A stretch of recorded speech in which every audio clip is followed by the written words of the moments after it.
My name is John Simanella. I entered the service in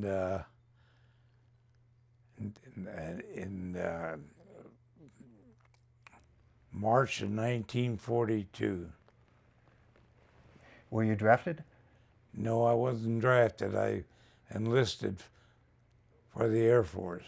How old were you? Actually, I enlisted for the Navy V5 program. What was that? I was accepted, and I went to St. Louis, Missouri. And I got to St. Louis. President Roosevelt declared no more enlistments for the Navy. And I said, what the heck with you? I'm going to the Air Force. And they accepted me right away. Okay. And where did you go for training? I went for, well, the first stop I had was at Scott Field in Belleville, Illinois.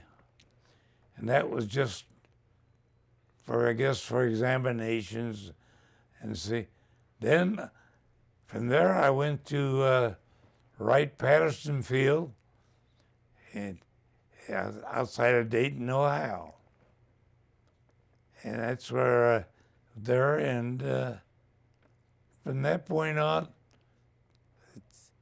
I went through all of the different things, starting out with basics with the Air Force and going all the way through to where I was washed out.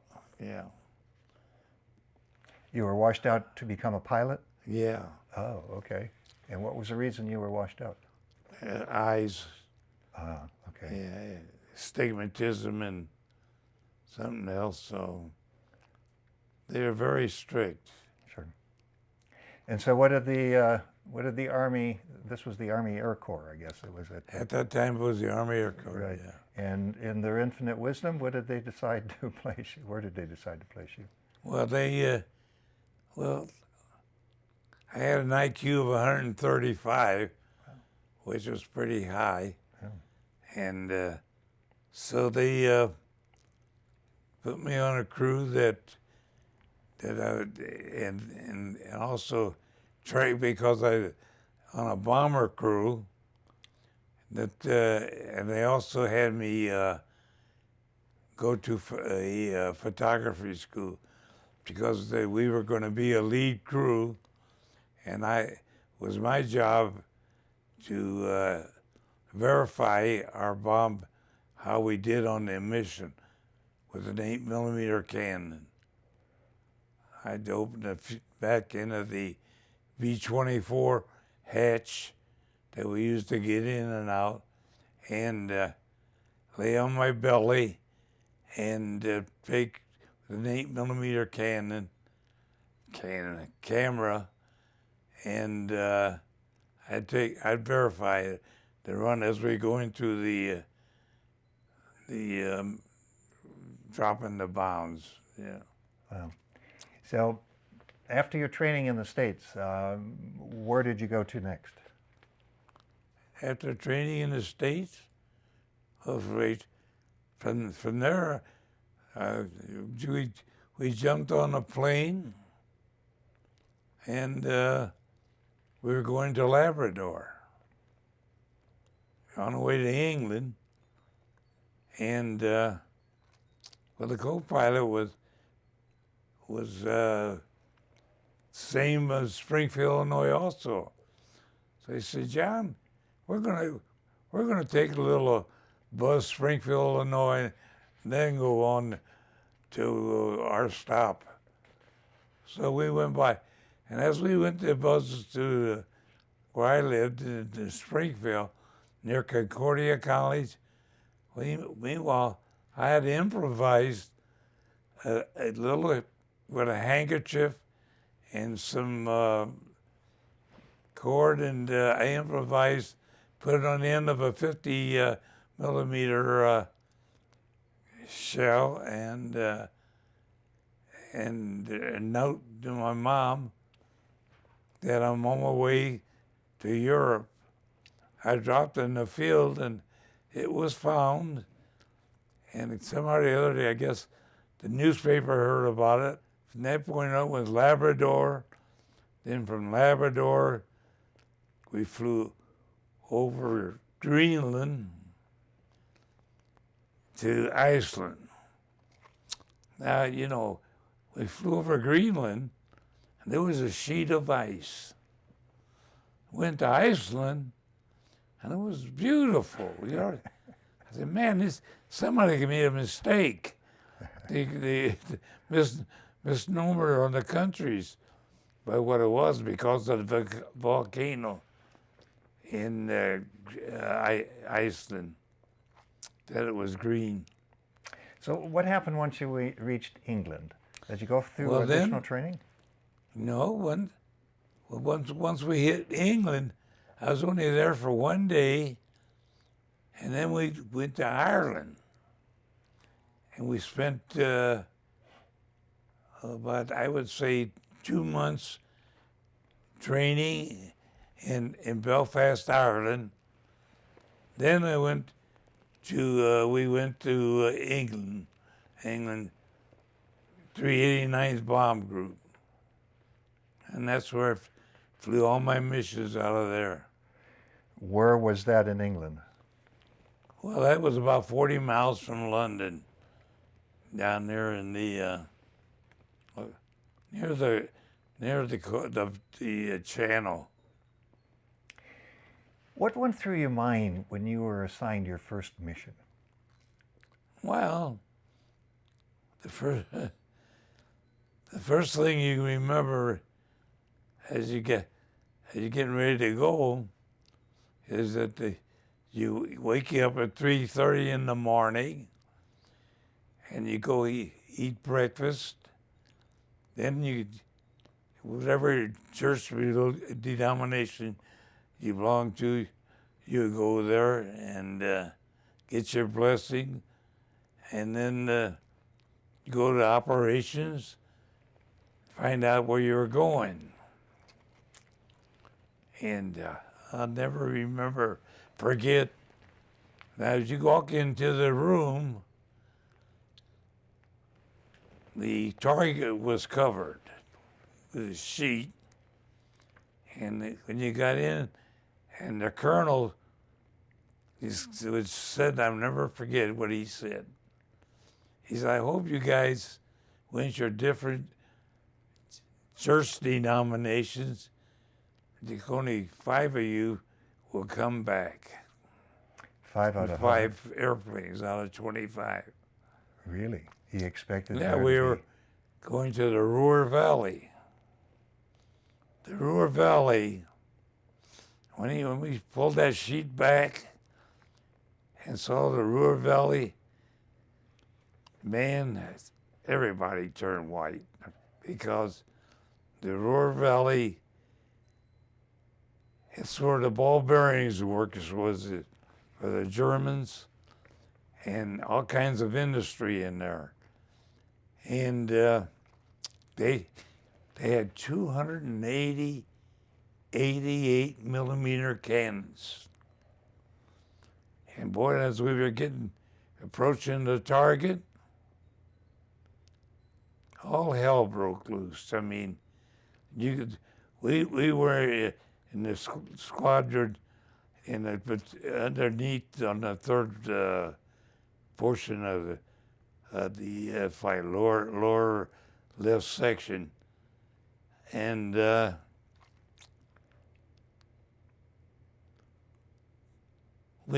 had a kid who happened to be from Cleveland. Clarence Metcalf was his name. And he told me that he was an atheist. And I told him, well, you better get all you can out of this life. I don't think you're going to like the next place. So as we were approaching the target, and we could see the flak was so thick you can get out and walk on it. and you could see planes going down and all hell breaking loose. And he says, "Oh my God." I said, "Hey, I thought you were an atheist." There was no atheists in the war. Were you afraid? Or did you have, were you too Well, busy it to was, be it afraid? was, at first it was like an adventure. You weren't really scared, you were nervous, and you had trepidation about staying alive and hope that you were one of the 5 coming back. But yeah, you know, after 10 missions, they would, when I first got over there, and we got in the chow line, and you see guys, and they looked like zombies.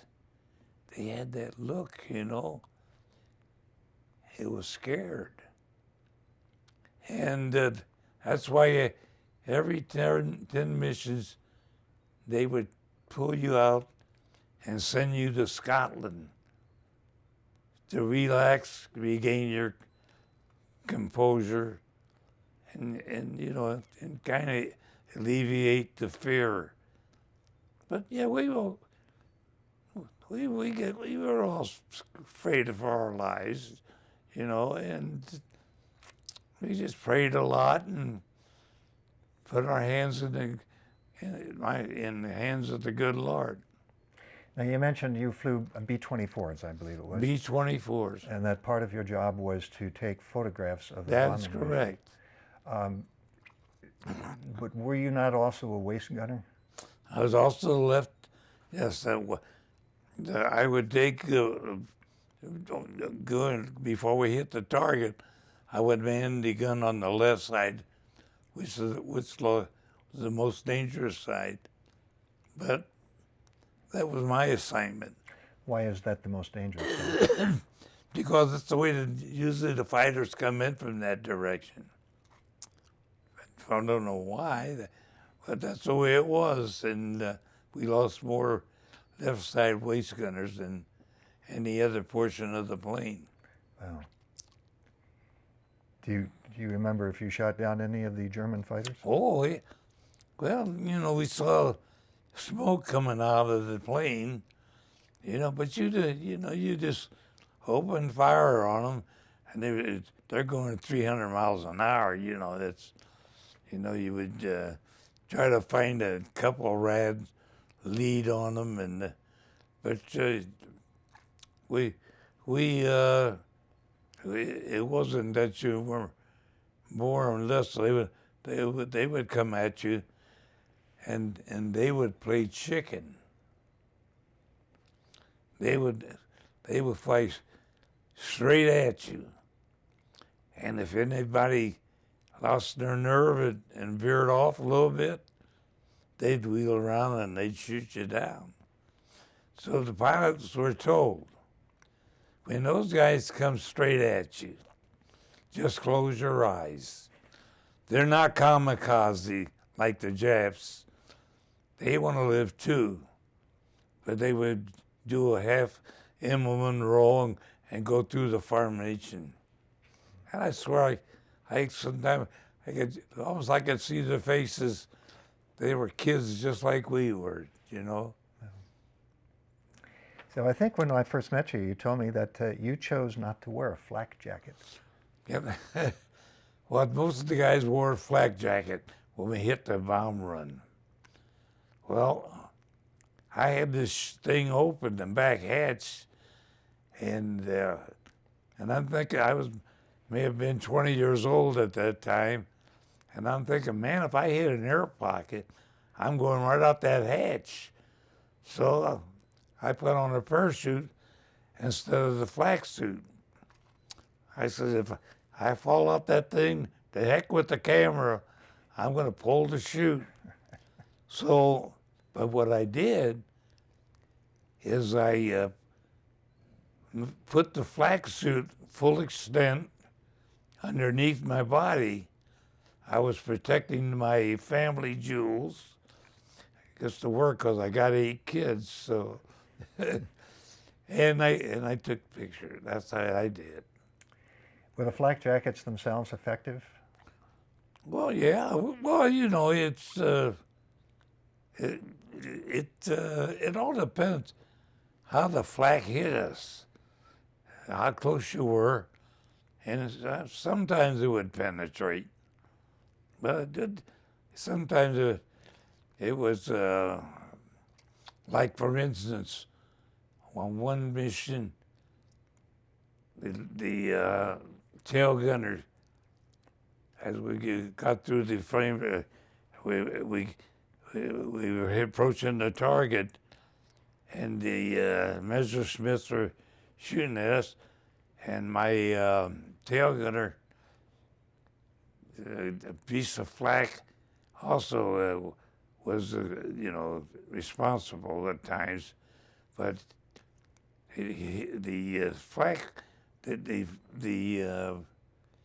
flak suit really helped more for flak. You know, the fragments from the 88 millimeter cannons were blowing all over. You'd find holes in the fuselage and things like that, and holes from the German fighters. But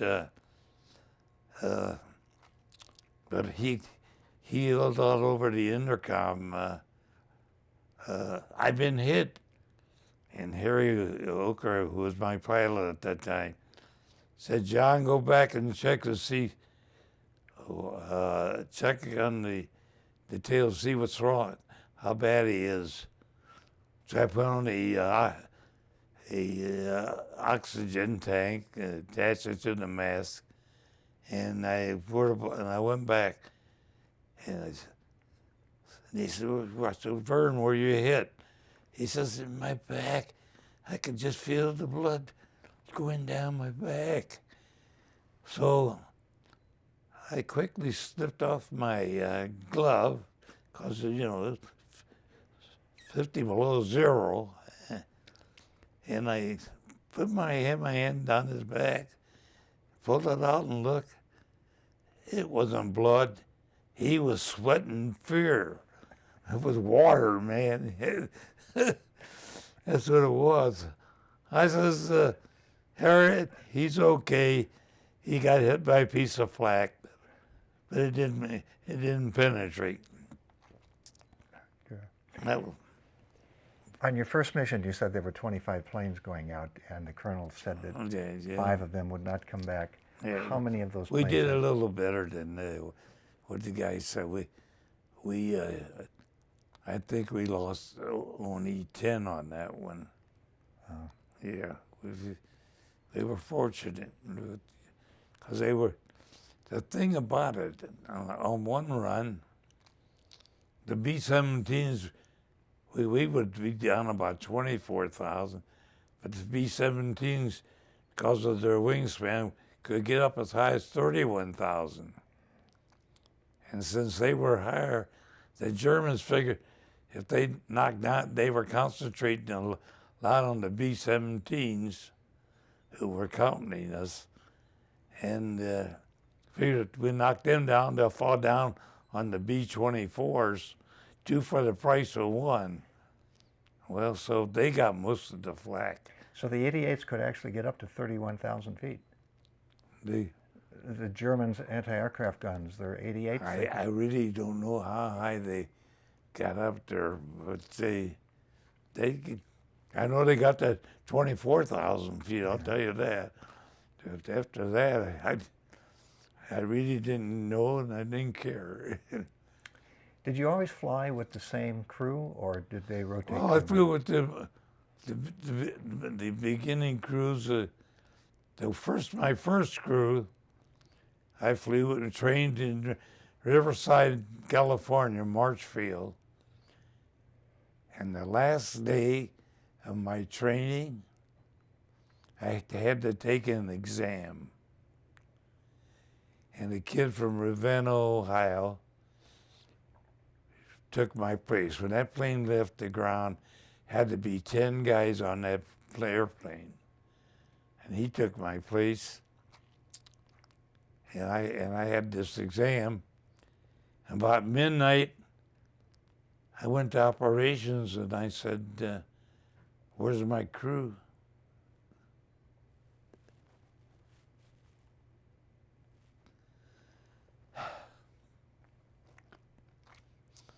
And they crashed in the mountains.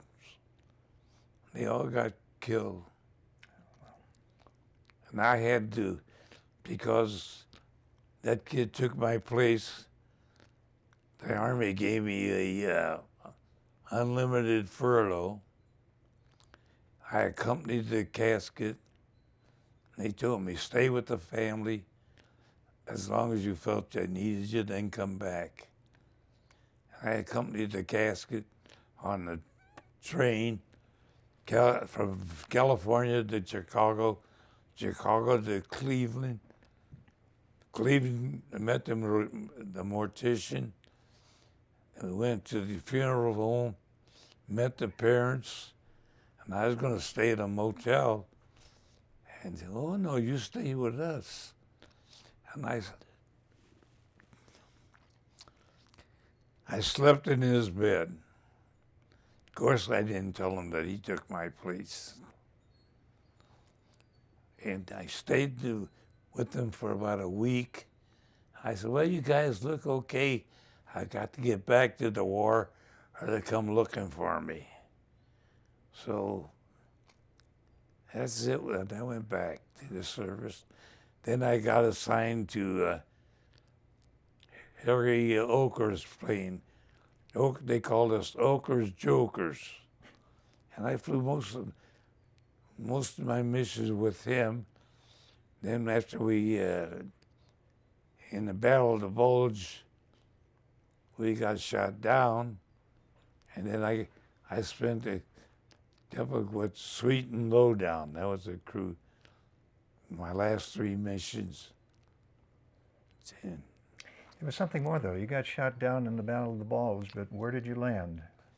Well, in the Battle of the Bulge, we lost our 1 and 2 engines, but we got hit by 80-millimeter cannon fragments, and we knew we couldn't make it back to England, but we knew that Holland was in the hands of the British. So we headed for Holland. And we looked for an area where we felt we could be safe to belly land. When you're going to crash land, you don't land on your wheels. You come in on your belly with your nose up high. And just hope that you found an area that you was skid to it and hope you stop before you hit a tree or a building, whatever was going to be in the way. And as we were getting out of the plane, we first thing our job was we had to destroy the Norton bomb site because that was a secret weapon.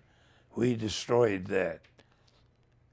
And then we took a parachute. I took my parachute with me because we knew that you couldn't take any money. All you had was dog tags. But we knew that some stories we heard that you could sell the parachute silk underground, and you could get money. So we took the trip, and as we were getting out of the plane, we saw these trucks heading for us, and we heard these guttural voices. Oh my God, don't tell me the Germans regained Holland. And the universal sign in all the armies in the world, put your hands up, we surrender. Well, it turned out to be liberated underground and liberated troops from the Holland people. and they took us into this village, and we were there spent the time in a schoolhouse where the British had established some headquarters. And then from there, Amsterdam and Antwerp, they were going to pick us up at Antwerp, but Hitler was dropping V-2 bombs on Antwerp, so they were going to land no planes there. And we went to Brussels, Belgium, and there sold a parachute, got some money, and we were going to buy a souvenir.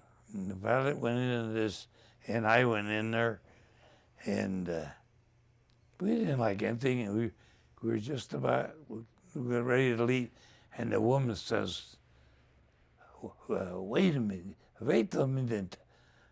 I go, take pieces, I need peace. And the pilot said, what'd she say? I said,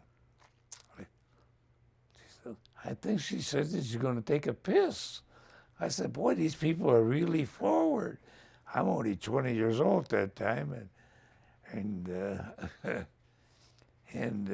my face was red, and that may have been 21 then. But anyhow, she comes back with the famous statue of peace. And that statue, the story behind it was this rich man, his son somehow or the other got lost in a forest.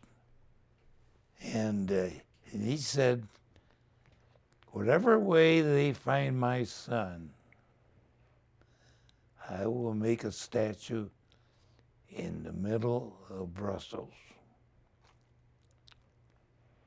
And if you go in the middle of Brussels, there's a statue of a little boy holding his own, urinating right out. That's the way he found the boys, and that's the way he made the statue. You had mentioned that you, for the most part, flew with one group of individuals, but I believe that you periodically had a different pilot that would take over the plane, and in one case, at least, you flew with a famous individual. Yes, well, the most notable one was Jimmy Stewart. He was a command pilot, and if he was taking over the squadron, we were lead crew. Then Jimmy Stewart was sitting in the pilot's seat, and the pilot would go to the co-pilot's seat, and the co-pilot would become an observer. But yes, Jimmy Stewart was one heck of a guy. He was a full colonel at that time, and he never pulled rank or nothing. I really don't think he just, it didn't matter to him, but it was just, Army. But he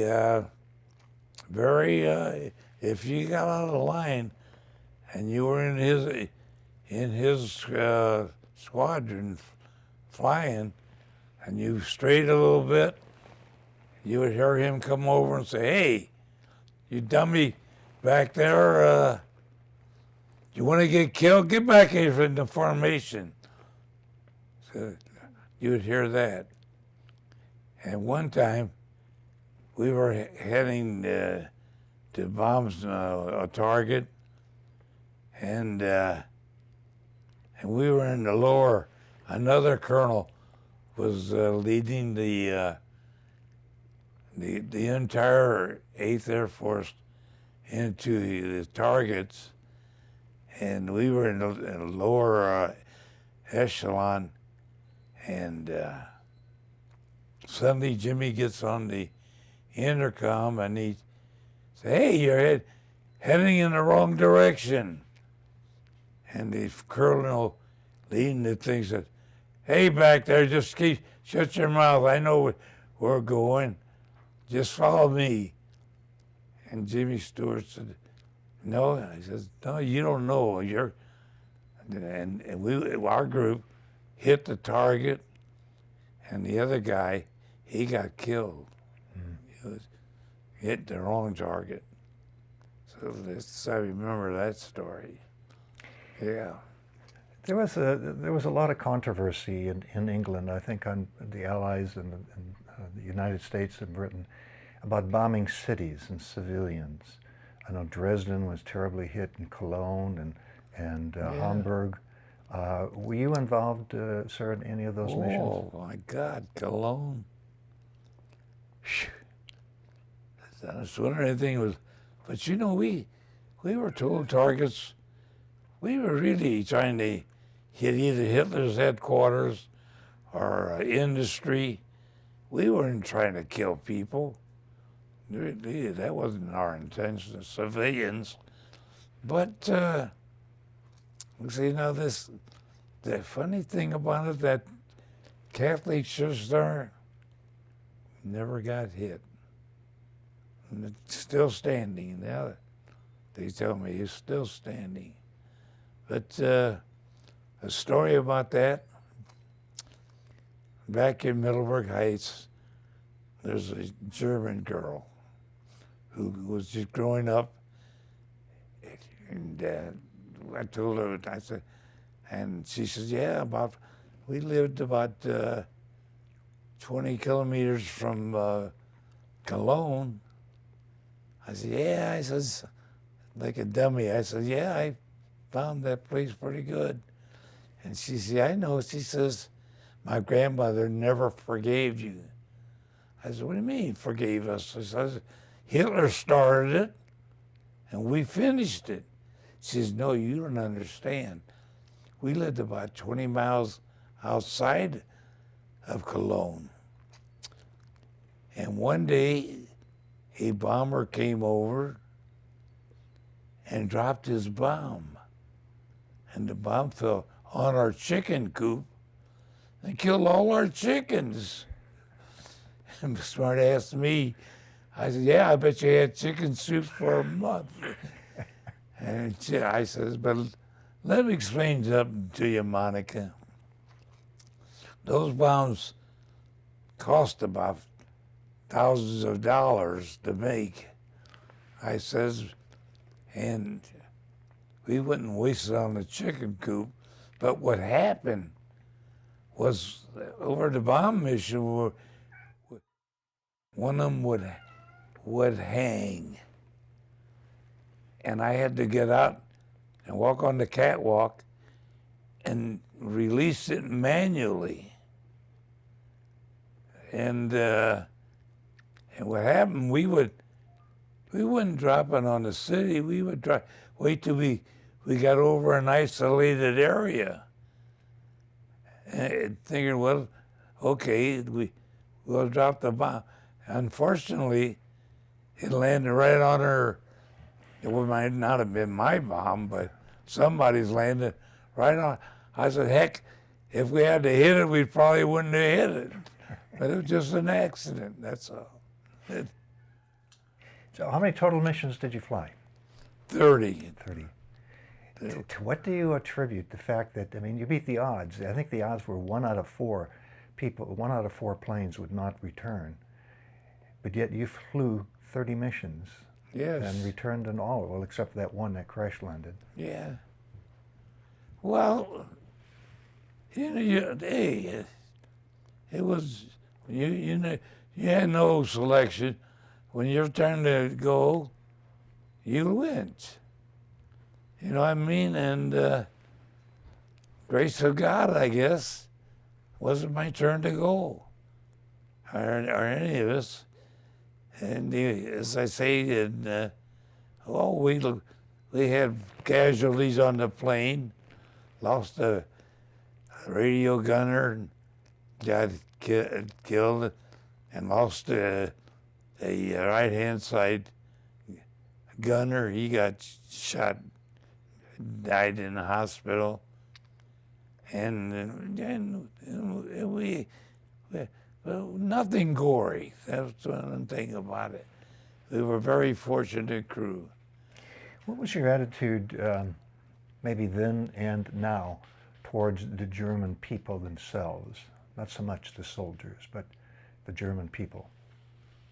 Do I have any? Now, back when you were flying, Yeah. what was your attitude about towards the German people? Oh, you couldn't say nothing, you know, because you just, as we flew toward our targets, you couldn't get on the intercom or nothing, because then they could locate you how high you were. No, but what I'm referring to is that for the men and the women who were not soldiers and the kids, did you have any hatred towards those or any? No, you know, it's we felt really. I think the American. It wasn't like the year in the Pacific area where the Japs were not humanistic at all. They were more like animals. They didn't treat people. We respected them, the soldiers, and they respected us. For the matter of fact, on one flight, we got hit and we were coming back, and of course we had lost the engine, and we couldn't keep going back. We couldn't keep up with the rest of them, and as we were heading toward just about a German Messerschmitt was coming right toward us. Oh man, we were getting ready, and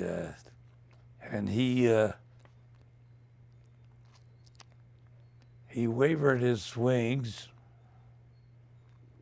which was sign that he wasn't going to shoot us.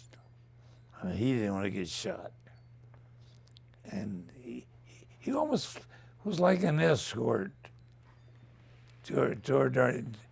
He went so far with us, then he flew back. I've actually seen a documentary on this.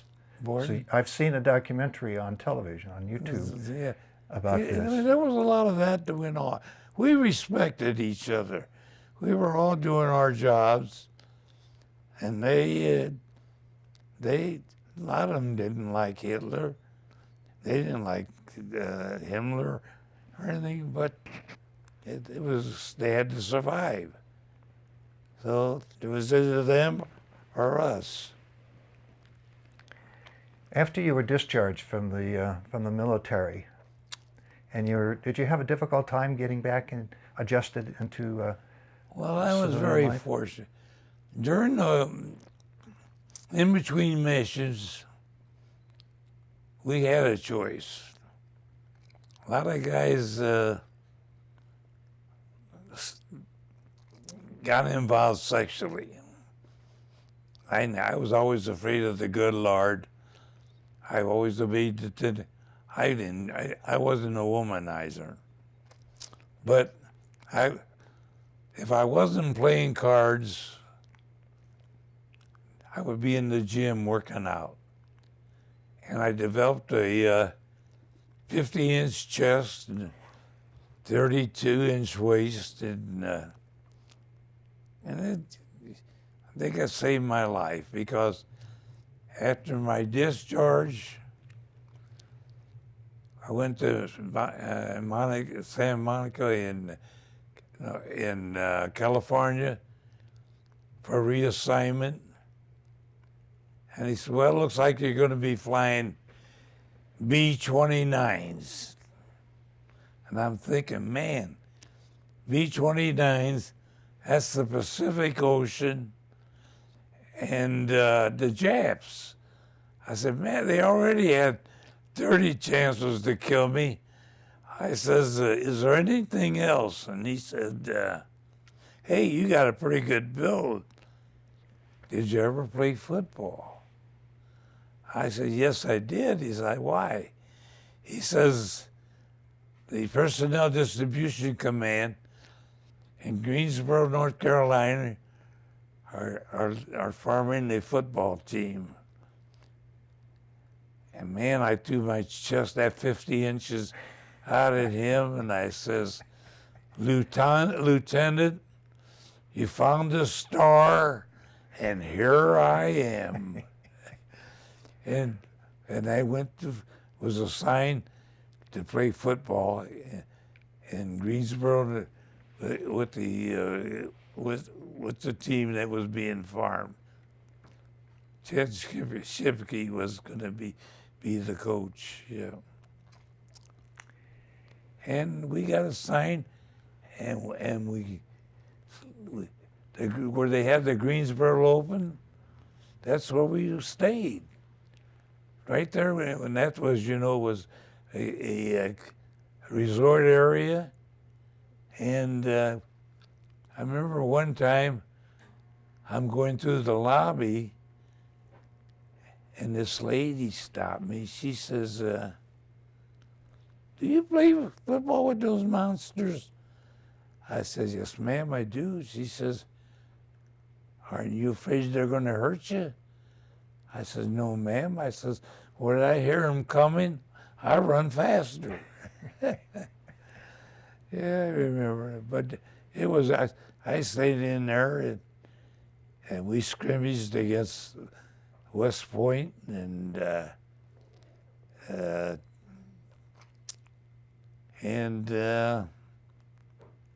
we beat the heck out of those kids.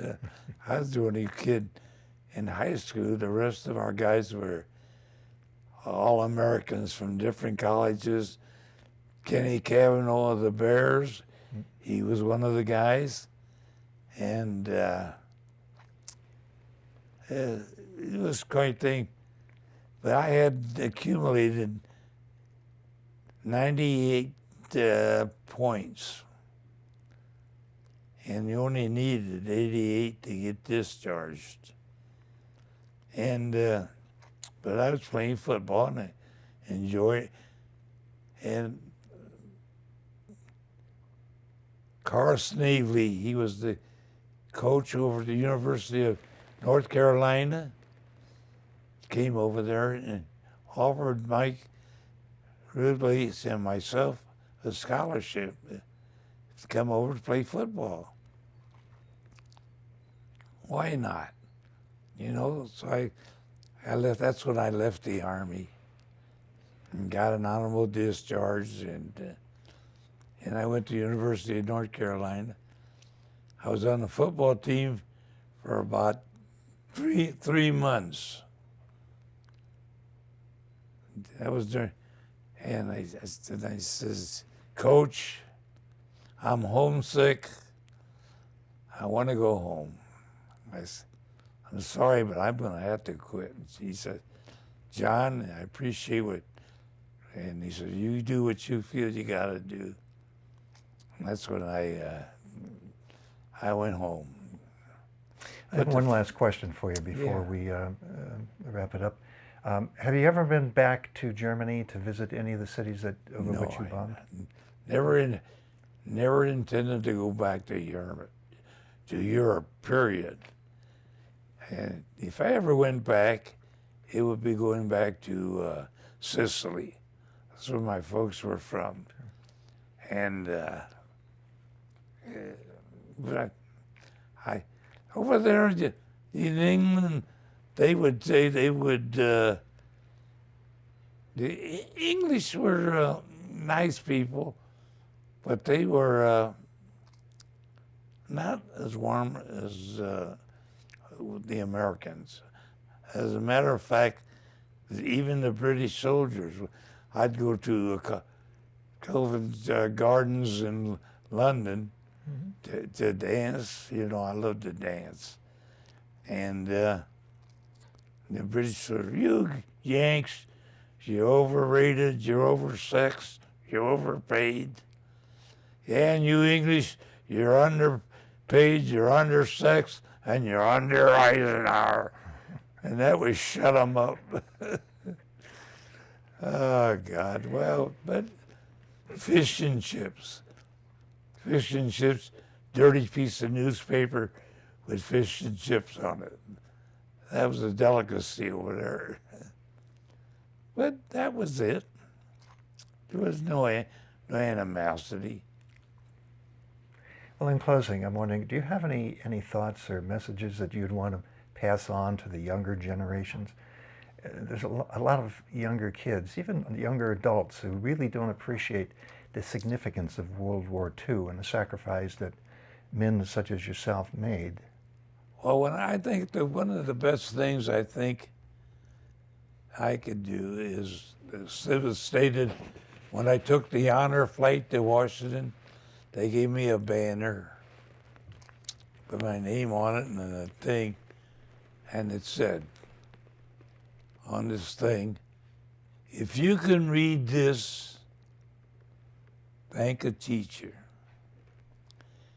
And if you can read it in English, thank a veteran.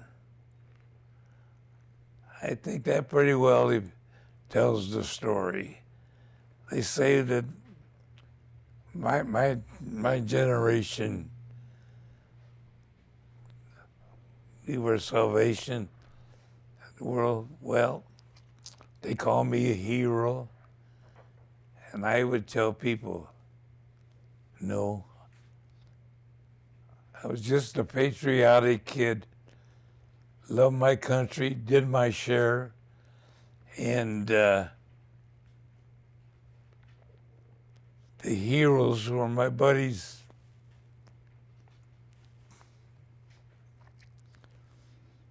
That didn't come back. They were the heroes, the crosses. They gave their lives for their country. But I remember one thing. Jimmy Stewart told me once. He said, John, always be proud of the 389th Bomb Group. We did our part. And that's what we did. We did our part, and some of us were fortunate enough to come out alive. But always love your country. And I tell you, if you don't love your country, you're free to go any place you want to go. And I looked at that Saudi Arabia guy that killed those Navy guys. That guy looked mean. I don't know. Maybe we have to start looking who we're training and so forth, you know? Okay. All right, sir, I want to thank you so much for your time. It's been an honor speaking with you, and I certainly wish you the very best. Oh, by the way, did you see that thing about the Lucky Bastards Club? You mentioned it, but if you're talking about... I got a thing on the table there. All right, I'll make sure I'll get a photograph of that. And after you flew your 30th bomb mission, as you were coming in, hey guys, we made it. And as you go to headquarters to report about the mission, they would meet you at the door with a shot of booze and this certificate, and this certificate said the Lucky Bastards Club. And it said, you lucky bastards, you survived 30 missions delivering goodwill to Hitler, and you're still living. You are now a certified member of the 8th Air Force Lucky Bastards Club, signed by Elliot Roosevelt, the president's son. So that's one of our few memorabilia that I remember. And with that, that's what I am.